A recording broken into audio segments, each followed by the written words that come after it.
Hi, everybody. This is screencast number 2 on the Cold War.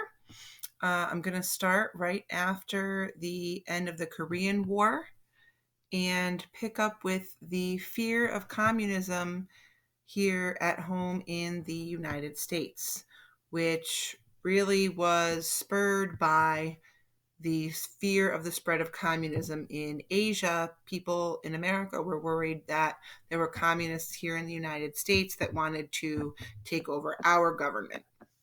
So, in reaction to that, Congress set up a committee. It was called, for short, HUAC, and that stands for House Un-American Committee. And they investigated people, especially in the movie industry, for being communists because they felt that the movie industry would be a source of propaganda, trying to spread communist ideas and get those ideas into people's heads as they watched television or movies. So they questioned several people in the movie industry. They questioned 43 witnesses about potential communist films. They put some of those people on a blacklist, which is a do not hire list. So if you were on a blacklist, that meant would be very hard for you to get the kind of job that you wanted.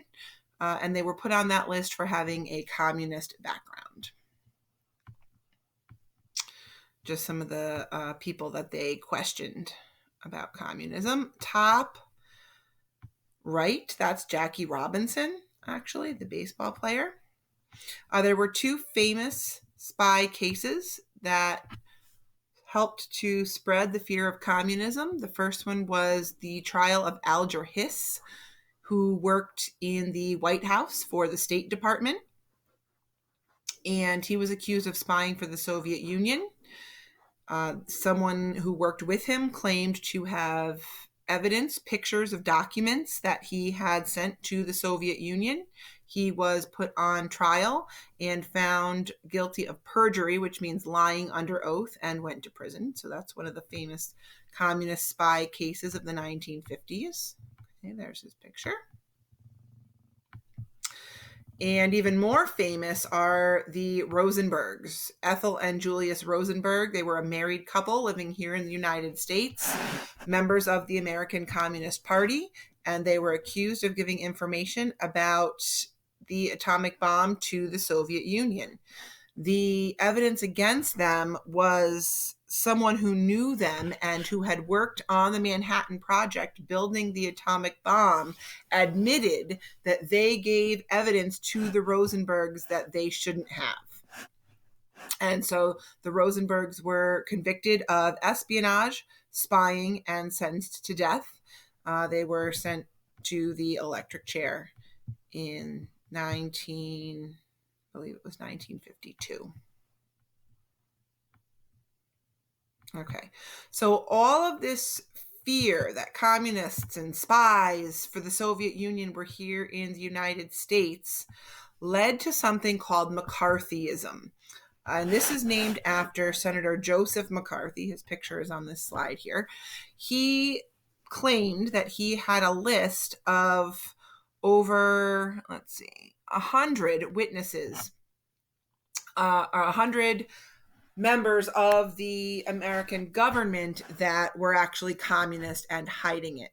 And they were all called before the US Senate and questioned about their communist beliefs.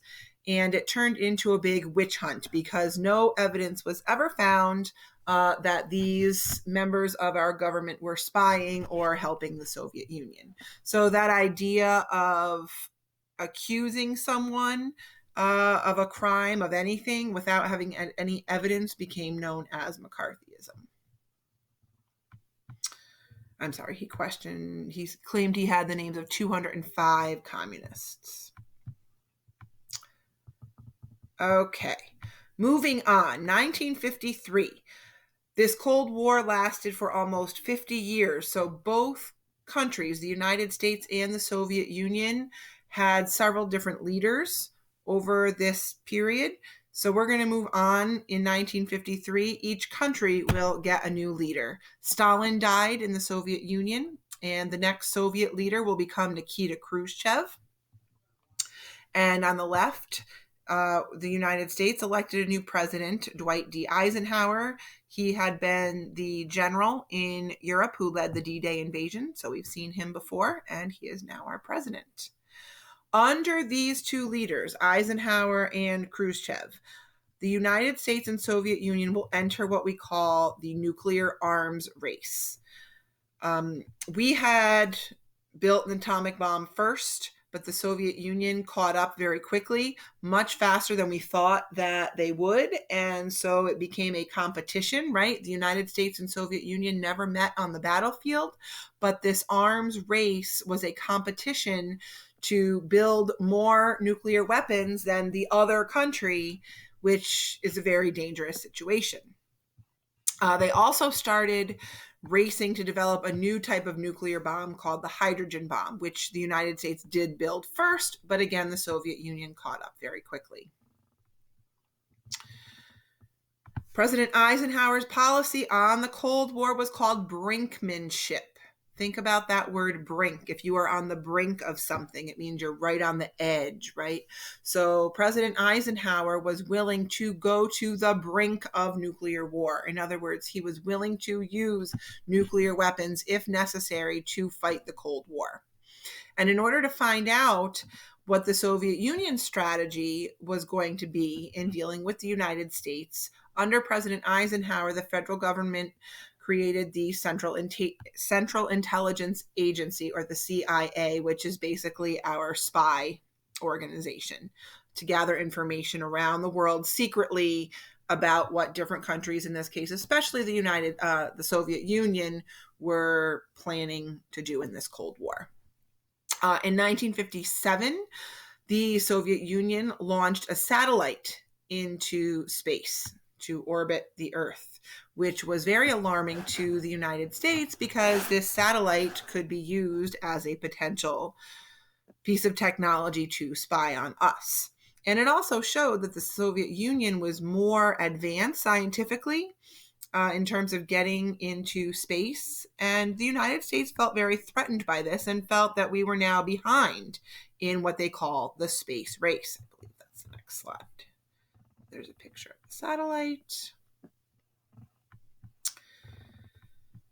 Okay, so part of our spying on the Soviet Union included the use of U-2 spy planes. These were stealth planes that could fly very, very high in the atmosphere so they could not be detected by radar in the Soviet Union. However, in 1955, one of our U-2 spy planes was shot down over the Soviet Union.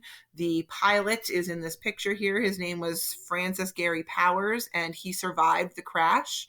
He was taken into custody in the Soviet Union and questioned and held in jail. When the U-2 spy plane was shot down, and President Eisenhower was questioned about it, he denied that we were using U-2 spy planes. He claimed that this plane was a high-altitude weather plane that just drifted off course. And then he came to find out that the pilot was still alive, and he was forced to admit that this had been a spy plane. Eisenhower agreed to stop the U-2 flights over the Soviet Union as part of a compromise with Nikita Khrushchev, but he refused to apologize for lying about what the plane was in the first place. This is known as the U-2 incident, and it really worsened the relationship between the United States and the Soviet Union. The incident happened right before Nikita Khrushchev was to meet with President Eisenhower to try and make our relationship better. But when Eisenhower lied and then refused to apologize for lying, Khrushchev said, "Forget it. Obviously, things are not getting better." So Khrushchev refused to attend a meeting with Eisenhower to discuss reduction of nuclear weapons on both sides. Eisenhower will serve for 8 years. He was known as Ike for short. His nickname, Dwight, was Ike. And his slogan was, "I like Ike." And he was pretty popular as a president. He was elected twice. But we're going to move on to the next president, who was elected 8 years later, which will be President John F. Kennedy. He became president in 1961. I guess that's a blank slide. He is going to have a different approach to fighting the Cold War against the Soviet Union than Eisenhower. Eisenhower's policy was brinkmanship. He's willing to go to the brink of nuclear war. President Kennedy doesn't want to go to nuclear war. He is going to use a policy called flexible response, which means you have a variety of responses available to you in dealing with the Soviet Union. Ironically, the world became closer to having a nuclear war than ever in world history while President Kennedy was in office, and that has to do with our relationship with Cuba. Now, Cuba is an island only 90 miles from the southernmost part of Florida. And in 1959, there was an overthrow of the government in Cuba, which the United States had a good relationship with. And this overthrow was led by a man named Fidel Castro. Fidel Castro was a communist, and he took over Cuba and made it a communist country and became an absolute dictator. And he openly welcomed help from the most powerful communist country in the world, the Soviet Union. So if we are trying to contain communism and stop it from spreading, this is a terrible thing for the United States to have a communist government on Cuba only 90 miles from our borders, getting help from the Soviet Union, who has nuclear weapons. All right, so Cuba will become a communist country in 1959 under Fidel Castro, and their biggest ally will be the Soviet Union.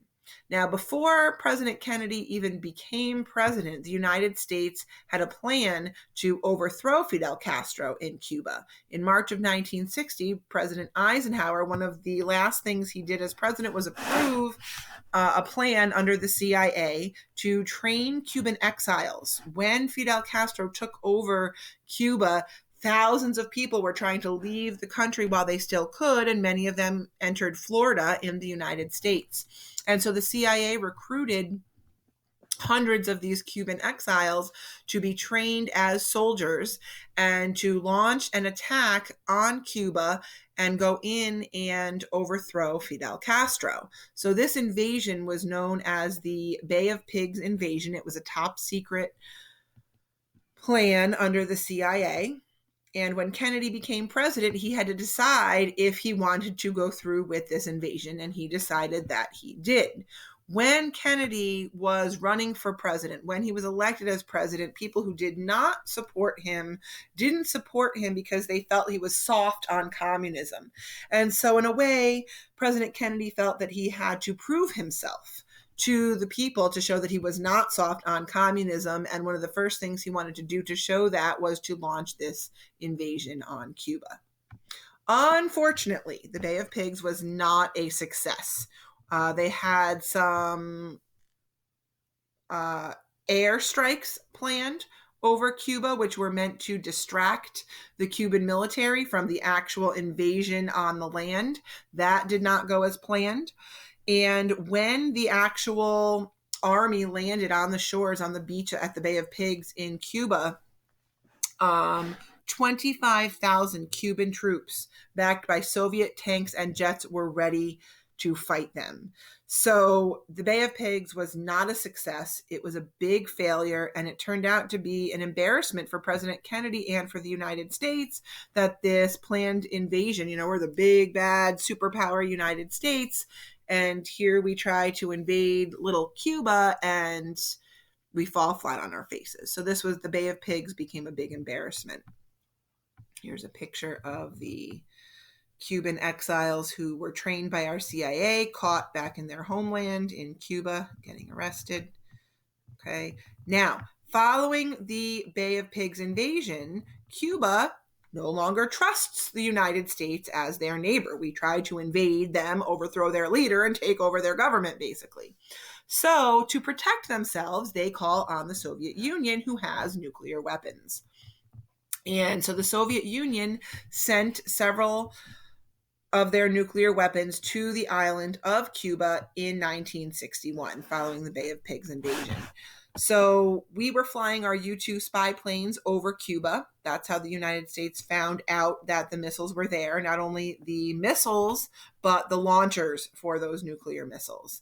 And so we now had to deal with nuclear weapons being aimed at our country from only 90 miles away. Okay, the bombs could reach almost any part of the United States within minutes.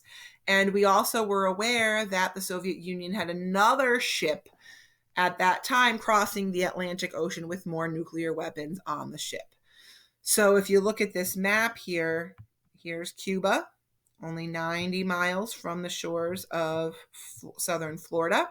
And if they were to launch one of their nuclear weapons at the United States, these red circle target signs show where it could reach, basically anywhere with the exception of the parts of the West Coast and the Northwest of the United States.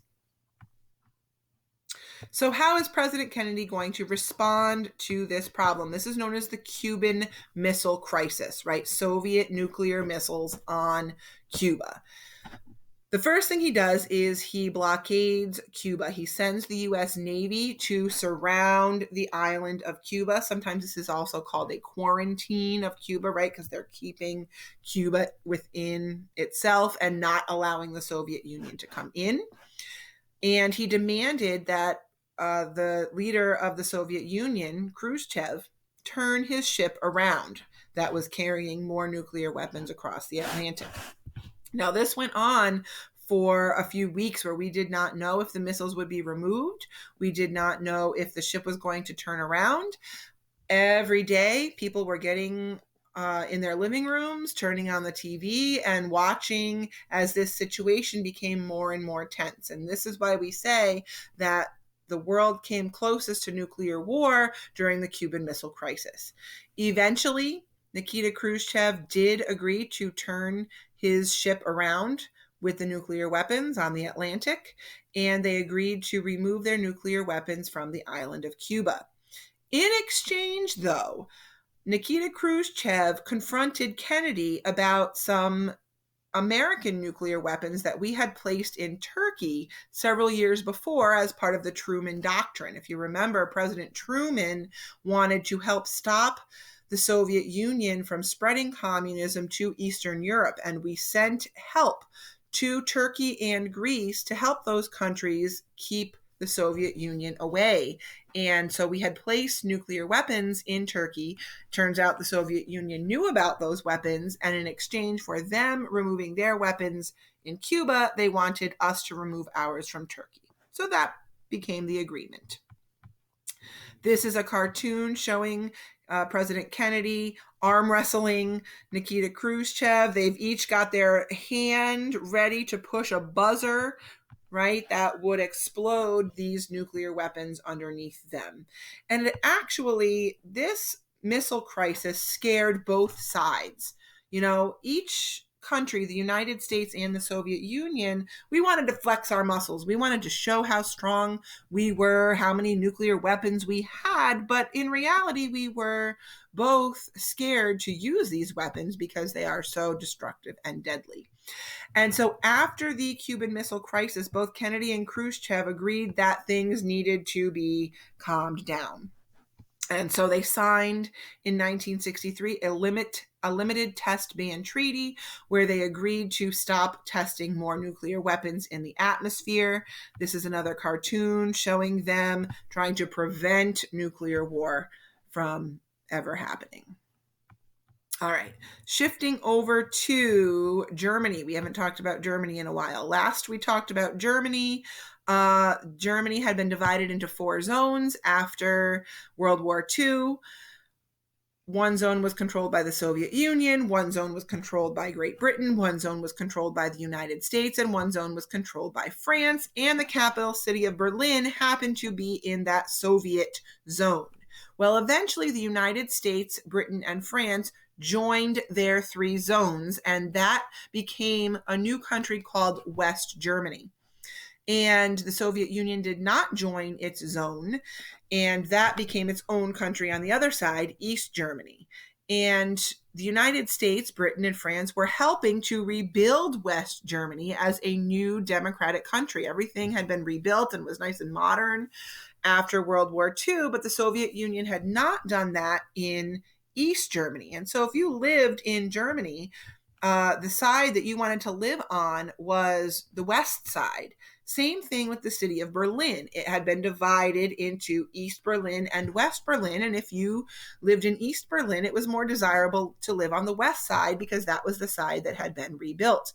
And so people were moving at a rapid pace from East Berlin to West Berlin, and it didn't look good for the Soviets that people didn't want to live on their side of the city, so they built the Berlin Wall. So this was a wall just within the city, okay, not within the whole country, but within the city of Berlin to keep people in East Berlin from leaving to go over to West Berlin. And it really became a symbol. Right, here's a picture of the building of the wall. Okay, it had barbed wire, you can see on the top. All right, if you tried to cross it, kind of like the DMZ in Korea, you would be shot by guards in a tower. All right, but this wall really symbolized the failure of communism as an economic and political system to keep people happy. Right? Why would they want to live on the west side if they were happy on the east side under communism? So this wall was built in 1962 and it will remain in place in Berlin until 1989. And we'll talk about that later. All right, so I mentioned the nuclear space race. The space race. I mentioned the arms race, the nuclear arms race. And now we're also going to talk about the space race, which started back in 1957 when the Soviet Union launched the first satellite into space, which could, orbit the Earth and be used as a spy tool on the United States. Well, eventually the Soviet Union will also be the first to put a man into space. And again, this shows that the United States is lagging behind the Soviet Union in terms of science and aeronautics and getting into space. And so this will end up in the United States or cause the United States to create a space program called NASA, which still exists today. That is our space exploration program. And now the United States will challenge the Soviet Union to see who will be the first to put a man on the moon. And President Kennedy made that promise to Americans that we would make it to the moon first by the end of the decade. We did do that in 1969. Neil Armstrong was the first man to step foot on the moon. And so we say that the United States did eventually win that space race. Unfortunately, President Kennedy did not get to see that goal accomplished that he had promised the American people because he was assassinated, which I think is coming up in the slides in just a second. Okay, the moon landing. Okay, yep, here we are. So in November 1963, President Kennedy made a trip to Dallas, Texas to make some political speeches there. And during a motorcade, an open air parade through the city of Dallas, he was assassinated by Lee Harvey Oswald, who was arrested for shooting Kennedy in the head with a rifle out a window several stories up. And once Kennedy is assassinated, his vice president, Lyndon B. Johnson, will become president. This is a picture of Johnson being sworn in on Air Force One, right, the official plane of the president, with Jackie Kennedy, JFK's widow, standing beside him. And that dress is a very famous dress. It was a pink suit that she wore the whole day after her husband was shot. It had his blood on it, actually. And so it will be President Johnson who is going to have to worry about our war in Vietnam and trying to stop the spread of communism in Vietnam. But I'm going to stop the screencast here, and the Vietnam will be covered later in a different one. So that is it for Screencast 2. I'm going to post some questions in a Google form for you to answer. Thank you for listening. I know I'm kind of long in these.